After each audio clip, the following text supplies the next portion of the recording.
At a remote location in Chile, Michael Green, a former employee of assassin organization Damocles, is killed by a specialist hit team consisting of Sindy the decoy, Facundo the sniper, and the assault team of Alexei, Karl, and Hilde. Duncan Vizla, known as the Black Kaiser, is a Damocles employee nearing mandatory retirement on his 50th birthday. By making sizable contributions to his company retirement fund, he is owed over $8 million upon his retirement day. Unknown to him, Mr. Blut, owner of Damocles, plans to sell the company and is inflating its value by murdering its retiring operatives, thus acquiring all of their retirement fund by way of a clause in their contract. Duncan lives in a remote town in Montana where he is gradually building a relationship with his new neighbor Camille. He is haunted by flashbacks of his murderous past and attempts to cultivate a normal life to no avail. After giving an ill-fated talk at a local school about foreign countries and combat, he buys Camille a pistol and tries to teach her to shoot, but she seems disturbed by the weapon. Duncan is pressured into accepting a final contract by Vivian, a common associate of his and Blut's. He travels to Belarus to fulfill the mission where he finds it was a setup to have him killed.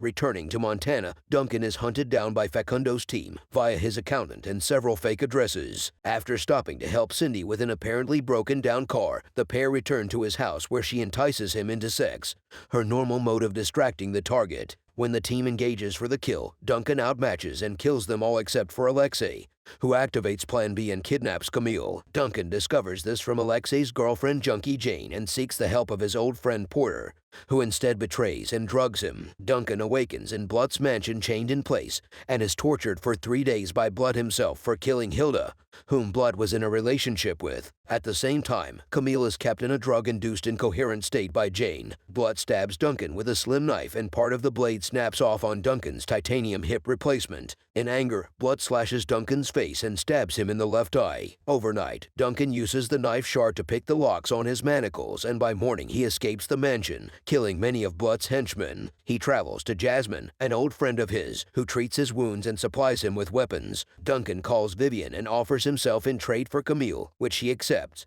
But on Blut's orders, she double-crosses him and arrives with Alexei and more of Blut's henchmen. Duncan gives Vivian a chance to walk away, but she refuses, and he uses machine guns remote-controlled by gloves embedded with laser pointers to kill the entire force, leaving only a critically wounded Vivian. Duncan returns to Blut's mansion, where the few remaining henchmen flee rather than face Duncan. Blut awaits Duncan alone but is decapitated. Duncan rescues Camille and returns to Montana, where he treats her in her cabin. Duncan awakens one morning in Camille's cabin to find newspaper clippings of the murder of a family many years prior spread around Camille's bed, and her missing, which he recognizes as a hit that he himself carried out, something that has haunted him ever since. The only survivor of the family was a young daughter, who grew up to be Camille. She also had managed to track him down through the money he donated to her annually via anonymous donation. He finds himself at gunpoint and explains what happened to Camille before apologizing and telling her to close her mind and pull the trigger. However, she spares him. Camille then asks Duncan if they can determine who ordered her father dead,